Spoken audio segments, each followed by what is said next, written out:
Namo Bhagavati.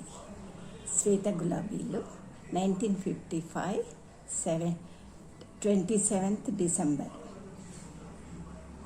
The red lotus represents Sri Aurobindo. The white one represents me. In a general way, the lotus is the flower of the divine wisdom.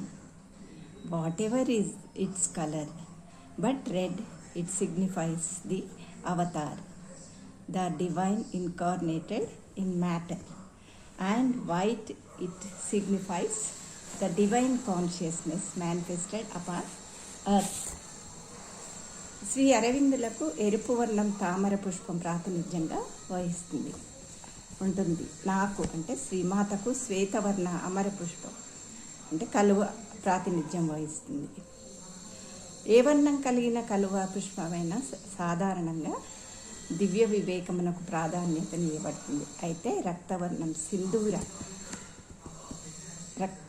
Red కలర్ది, ఎరుపు రంగుది తామర పువ్వు అవతారానికి సంకేతంగా ఉంటుంది. పదార్థంలో అవతరించిన దైవం మరియు తెలుపు తామర పువ్వు పృథ్వీ పైన దివ్య చైతన్య అభివ్యక్తీకరణకు సంకేతంగా తెలుపు తామర పువ్వును అమ్మ చెప్పారు. ధన్యవాదాలు.